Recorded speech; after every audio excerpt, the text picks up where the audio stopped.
I'm 27 and my ex-wife is 25. I'll be referring to her as Kitty, and I'll call myself Tom. I'm calling her Kitty because she's as sneaky and dirty as a street cat. We've been married a little over 5 years and have a son who I'll call Junior because his real name is the same as mine. Junior is 4.5. Everything seemed good for my family until I got a rude awakening. I've got a job and make $33 per hour, while Kitty made $17 per hour. We lived well, have a nice apartment, and 2 newer cars. I've worked at my company since I graduated high school, and Kitty went back to work 7 months ago after Junior started preschool. Initially, she was working 20 hours per week, but bumped that up to 30 hours a few weeks before D-Day.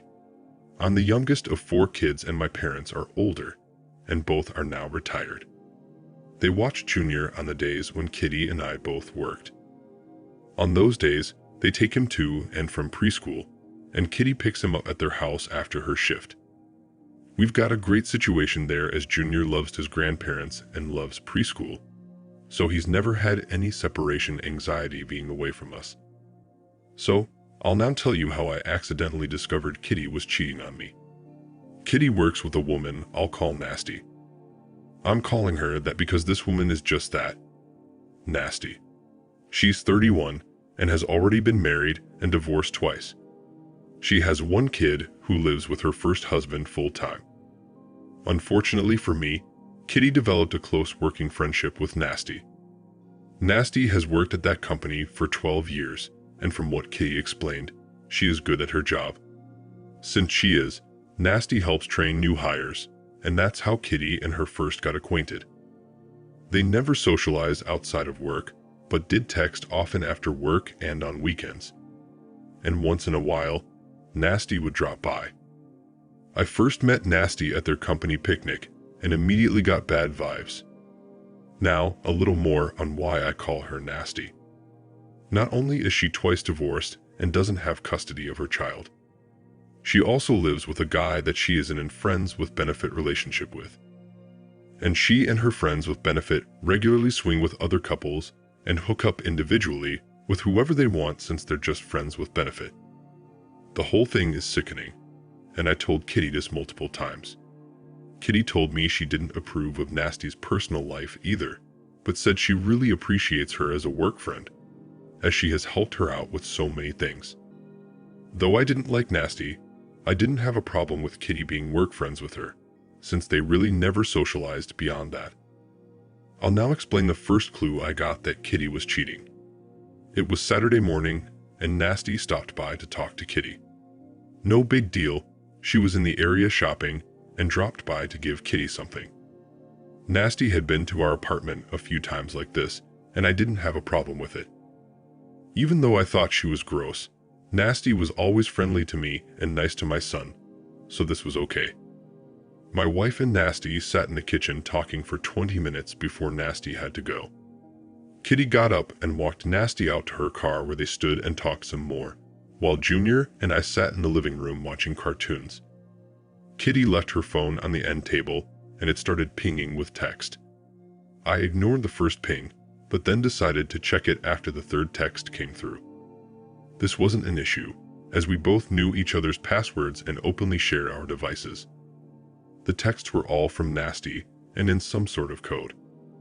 Now I thought that was strange as I was looking out my window at Nasty talking to Kitty, so she wasn't sending the text. I looked closer at the name and saw the text were from Nasty with a plus sign, while there were other texts just from Nasty. This made me look at the numbers, and they were different. I immediately knew something wasn't right. I saw Kitty walking back to the apartment, so I quickly took down both numbers to investigate further. I was going to ask Kitty about this when she got back inside, but decided to wait and do more investigating. When she came back in, Kitty joined Junior and me to watch TV. Then about 15 minutes later, she got another text and she picked up her phone to look at it. She said it was from Nasty and said Nasty said to tell me it was nice seeing Junior and me again. I told Kitty to tell her the same and she started typing. After she sent the message to Nasty, I watched as Kitty read through the messages she missed. As she was doing so, she was smiling ear to ear. She then typed out a quick reply, smiled broadly, and put the phone down. As she put the phone down, she looked over at me and saw I was staring at her, so she came over and gave me a kiss and sat between Junior and I. The rest of the weekend was uneventful, and we had a nice time as a family, but those texts from Nasty Plus were on my mind the whole time. While Kitty was cleaning up after dinner Sunday night, I took her phone and snooped further. I saw she sent a reply of 29YY to this Nasty Plus yesterday. I then looked back, and all the texts between them were this way. All were a 2-digit number followed by either IY or YN. I didn't know what this meant, but I knew something sneaky was going on. I needed to find out who Nasty Plus actually was. On Monday morning, I called the number from a desk phone at my office. The calls made from our desk phones come up as either unknown or private in caller ID, so I could remain anonymous. When I called the number, it went to voicemail, and it was a guy's voice. His recording said, "Hi, this is first name last name. I'll call him John Jones. Please leave a message." This John was another co-worker of Kitty's that I met at the picnic, but she never once talked about him. I knew right then that Kitty was cheating on me with this guy, and those cryptic messages between them were some sort of code they were using to meet up. I later determined that the number was the date of the month. The first Y referred to a desirable part of Kitty's body, and that Y or N at the end was a signal of whether they would be hooking up after work that day at John's place. The 29YY text he sent Kitty on Saturday was code for, "We're clear to hook up after work on the 29th. I looked the guy up on social media, but he only had a basic profile with a single profile pic, and all of his friends were hidden. I then checked Nasty's page to see if I could find something about him there. In her photos, I found a pic of Nasty and her live-in friend with benefit on a cruise with this John Jones and his girlfriend. I thought about reaching out to John's girlfriend, but then thought, what if they were all swingers like Nasty? She might not care that he's hooking up with Kitty, and actually may be into it. Instead, I decided to do more detective work myself. I left work early on the 29th and went to my wife's company and sat outside in my car until she left. I followed well behind her in my car as she drove, so she wouldn't notice me. I lost her in traffic, but I had John's address that I found by doing a simple search, so I headed that way. When I got to the street, it was a residential neighborhood. I drove by the house and didn't see Kitty's car anywhere. I went down to the end of the cul-de-sac and turned around and headed home. When I got to the apartment, Kitty wasn't there, so I waited a few minutes. I then called my mom to check in, and she said everything was fine and that my dad had taken Junior fishing in the pond behind our house. She said they should be back in a half hour or so in time for Kitty to pick him up. We talked a little more about some basic stuff before hanging up. I don't know what hit me, but something inside me was telling me to go back to that house. I went back over there and again drove by and didn't see anything, so I turned around in the cul-de-sac. As I was heading back up the street in the direction of the house, I saw Kitty's car backing out of the driveway and the garage door shutting behind her. I pulled over so she wouldn't notice me and watched as she drove off up the street. Even though I was a ways away, I could clearly see it was her. I was boiling with anger at that point and could have done something terrible, but I somehow was able to hold it together. I headed home and arrived before Kitty got there with Junior. When she arrived, she was surprised to see me. I told her I got off work early and came home to spend some time with my family. I watched her closely to see if she acted differently, but she didn't. She kissed me, and I noticed that she smelled fresh, like she had recently taken a shower. I didn't want to accept a kiss, but I knew if I refused, she would know something was up. She was cheerful as she prepared dinner while I spent time with Junior in the family room. When dinner was ready, she called us to the table and said grace, giving thanks for the food and for her husband and son. Later that evening, she tried to initiate intimacy after Junior went to bed. I rebuffed her advances in a way that wasn't obvious so she didn't get suspicious. We went to bed a little early that night, and after she fell asleep, I checked her phone again as I heard her message indicator go off earlier that evening. There I saw another message from Nasty Plus that had a thumbs up symbol followed by 31 I lie. Now remember, this Nasty Plus is actually this John. This meant they would be hooking up again that week on the 31st, but this time I planned to confront them and catch them in the act. The following day I went to work as normal, and that evening before I went home, I stopped by my parents' house and told them what was going on. They were upset and in total disbelief. I told them I was going to confront Kitty and her lover tomorrow. Mom spoke up and told me to be careful and said for me to take Dad with me so I don't do something stupid. Dad quickly agreed. On D-Day, I again left work early and went to pick up my dad. We went to Kitty's company, waited for her to leave, and followed her car from a distance. She again went straight to John's house and drove right into the garage, and the door shut behind her. Dad and I were disgusted, and I was about to explode. We parked down the street and gave it 10 minutes before we both walked up to the front door. The house had a video doorbell, and I rang it while also knocking hard on the screen door. I looked right into the camera and said, "John, I know you're in there with Kitty and I know what you're doing. Open the door." He didn't answer. My dad then said, "Give me your keys." I asked him why, and he said he was going to move the car up and park it in front of the driveway. Dad then looked into the camera and said if they don't answer, we'll just wait here until they come out. After Dad moved the car, we sat on the hood and waited. During this time, I was calling and sending Kitty texts, but she wasn't responding. After 20 minutes of waiting around, I called Kitty's mom and dad and told them what was going on, and they came over and joined Dad and I. About 10 minutes after that, a woman drove up with a puzzled look on her face and started pointing in the direction of the driveway. I realized it was likely John's girlfriend, who I'll call Betty. I walked over to her car and she cautiously rolled down the window. I explained who I was and what was going on. She started tearing up and got upset. She then opened the garage door and there was my wife's car parked beside her boyfriend's Camry. Seeing this, she started pounding on the steering wheel saying "God damn it" over and over again with tears coming down her face. She parked her car on the street and marched up to the front door taking out her key. She opened the door and standing right there in the foyer was John and Kitty fully clothed and looking at us with an innocent, "What's going on" type of look. John spoke up and said, "Hi babe, I was just talking to Kitty here about work." Betty didn't say anything. Instead, she lunged at him and started hitting him, ripping off and breaking his glasses and screaming for him to get out. Her actions were so sudden and unexpected, Dad and I didn't have a chance to react. John didn't attempt to defend himself and Betty was landing blows.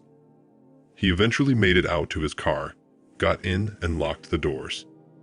Betty then grabbed a metal garden rake and started swinging it at the car, breaking the driver's side mirror and windshield wiper, and denting and scratching the driver's door. I managed to calm her down after a few minutes, but she was seething. The entire time, Kitty was standing there on the front lawn crying, with her parents asking her what the hell she was doing there. I then turned to Kitty and told her not to try explaining, as I already knew everything. I then told her to not even think about ever coming home and that we were done. She started crying and tried hugging her mother, but her mother told her to get away. Kitty then started jumping around and crying and then ran and got in her car. I spoke to her parents and told them that I would be keeping Junior and she was not to come to my house. I told them they were welcomed anytime, but for now she was banned until we worked things out in the court. After this, my dad and I left and he drove as I was too upset. We went back to my parents' house and told Mom what happened. My heart was pounding so hard and my blood pressure had to be astronomical. I was so riled up, I almost puked. The thing that settled me down was seeing Junior. When he saw me, He ran over and gave me a hug, and I rapidly calmed down almost instantly. About an hour later, the calls from Kitty started. I didn't answer any of them, but listened to a few of her messages. She was crying and saying what she did was a mistake, and she'll never do it again. She begged for a second chance and said she was going to quit her job tomorrow and ask if we could start over. I sent her one response text stating, "Get a lawyer, I'm divorcing you." She kept calling and sending me texts all night, so I put my phone on silent and ignored her. The following day, I took the day off and kept Junior out of preschool. Junior and I and my parents went to the science center. We've been wanting to take him there for a while, and I thought it would be a good distraction for all of us. We had a great time and Junior loved the place. Later that evening, I explained to Junior that Mommy would be staying with his other grandparents for a while, and that he and I would be staying here with Grammy and Pops for a while, and that he would see Mommy a few times per week. He was fine with this as he had his own room at my parents' house and they spoiled him rotten. He asked if his mom was sick. In my head, I was thinking yes, but told him she and I had business to work out, and once we did, he would see her more often, but she would have her own place. He didn't fully understand this, but accepted what I said and went back to playing his video game. The following evening, I agreed to meet with Kitty at her parents' house. I again took Dad there with me for support and as a witness. Kitty first tried explaining her actions, but I told her not to bother because it didn't matter. I told her what's done is done, and I was divorcing her. She pleaded with me for another chance, but I told her no, there would be no second chances and that we would be getting divorced. I then told her Junior would be staying with me and my parents until everything got sorted out legally. Kitty then told me if I divorced her, she wouldn't have any reason to live. I then asked her parents and my father to join us, and I told them what she said. She was crying with her head down on the couch, and her mother went over to talk to her. Kitty's dad then spoke up and said he was going to find this John Jones and make him sorry he ever met Kitty. I told him not to do it as he's not worth it. Kitty's dad and I get along well, and I told him I didn't want him to get in trouble. We spoke for a few more minutes, then Dad and I left. I didn't hear from Kitty that night, but the next morning she called and left me a message saying she had resigned from her job. I didn't respond to her, but thought to myself, great, now she doesn't have an income, so I'll be paying through the nose. Kitty kept contacting me, trying to get me to take her back, but I only responded when she had a question about Junior. I met with a lawyer and gave her the green light to move forward with the filing. We live in a state where cheating still matters in divorce, so my attorney says we're in good shape there since I have two witnesses, my dad and Betty. A strange thing happened to me a few days after all this went down. I got a call from Nasty, Kitty's former coworker. Nasty starts off telling me she was sorry about Kitty and me and said she feels responsible for this happening. She said she encouraged Kitty to get into an FWB relationship with John and that she and John were once FWBs before but no longer were. She said John wanted to get back into an FWB with her, but she didn't want to.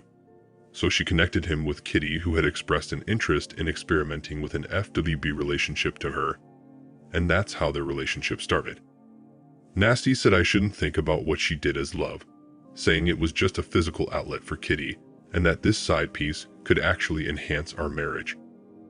I couldn't believe this witch was actually trying to feed me this nonsense, so I stopped her mid-sentence and told her that she, Kitty, John, and whoever else is engaging in this sick behavior are disgusting pieces of trash, and to never call me again.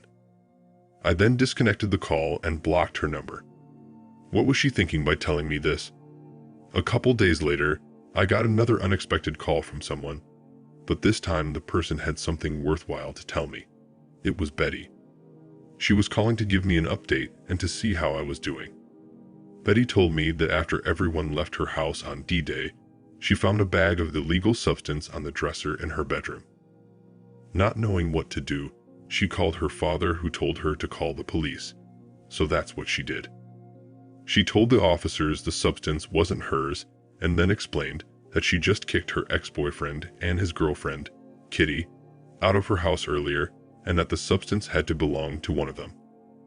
Betty then told me that John is a felon who served a stint inside for battery when he was 22. He's now 37. She said she thought he had cleaned up his act, and that's why she gave him a chance and ended up falling in love with him. Betty said she feels like such a fool now as he was basically living free in her house and he was using and cheating on her right under her nose. I told her not to beat herself up too much as I too was fooled by Kitty. We both vowed to never be fooled again. That night, I went over to my in-laws to have a discussion with Kitty and her parents about what Betty told me. Again, I took my dad with me to witness everything. I think Kitty thought I was coming over to reconcile, but when I told her the reason for my visit, she broke down crying. She swore she didn't know John was a felon and swears she knew nothing about the substance. I was really steamed and told her, "Do you see how you put our lives in danger?" She said yes and kept saying she was sorry. I told her I will not allow her to see Junior again until she gets a complete drug test done. She kept crying, but agreed to get the test without any further pressure from me. I told my lawyer about my wife's lover being a convicted felon and about Betty finding illegal substances in her house that likely belonged to him. My lawyer said this was terrible, but then said it was great news for me as this information, along with Kitty being a cheater, would more than likely be enough for me to secure full custody of Junior if we pushed for it. I was undecided at that point on whether I should push for full custody. My attorney said I should, and we should tender all the evidence. I was hesitant because I knew that would destroy Kitty and I didn't want to do that. After all, she is Junior's mother. Kitty's parents begged me not to do it and instead suggested a 60-40 split where I have Junior 4 days and Kitty has him for 3. In the end, I followed the recommendations of my attorney and let her present to the judge the information regarding the fact that Kitty had an affair with a felon. She also entered into evidence the police report about the illegal substances found at the home where John lived. Kitty's attorney objected to this, stating the substance didn't belong to his client and she has never used any type of illegal or prescription drug. Kitty's attorney also provided copies of 2 drug tests Kitty took right after D-Day that showed she was clean. The judge reviewed all the information and said it was relevant. The judge ended up granting the divorce and awarding me primary custody of Junior. I have him from Tuesday through Saturday, and Kitty has him Sunday and Monday. Junior and I moved into a new apartment 5 minutes from my parents' house, so everything was great there. Kitty is still living with her parents and has started a new clerical job at the church her family attends. She has also gotten back into her religion in a big way, and it seems to have really helped her straighten up. In addition to her clerical job, she also teaches Sunday school and vacation Bible school. Junior attends church with Kitty and her family and enjoys going to the Sunday school class they have for kindergarten-age kids. Since Kitty's new job pays less than what she was making before, and the cost of living is so high around here, she'll need to keep living with her parents unless she gets a roommate. I hope she continues living with my ex-in-laws as I feel much better about Junior being with them when Kitty has him. Also, I forgot to add earlier that the judge did not require me to pay any alimony due to the infidelity and no child support since Junior is in my care 5 days a week. Overall, I'd say things are pretty good for us now, though I wish all this never happened, and I still do miss Kitty now and then. Kitty has finally realized that we're never getting back together, though I know she desperately wants to, as her parents tell me that's all she talks about. Thankfully, she no longer brings this up to me when we're doing our handoffs. I've not started dating again, and I have no interest in doing so anytime soon. I'm going to concentrate on Junior and my work and have a short-term goal of saving up for a down payment on a house. Also, before I go, I wanted to address some of the questions you had about John and Betty. First off, Betty and I haven't hooked up and don't plan to as we're not each other's type, but I very much appreciate all her help in this. She reported John's affair with Kitty and the illegal substances found at her home to John's company. John was let go a few days later, but Betty didn't know the reason, but believes the company likely conducted a random drug test, and that's why. Also, Betty told me recently that Nasty is no longer working at that company. She doesn't know why, but jokingly told me it was probably due to her sleeping with all of her coworkers, which I wouldn't doubt. Thank you for watching. Like, comment, and subscribe if you enjoyed the video. Until next time, I'll see you again. Take care.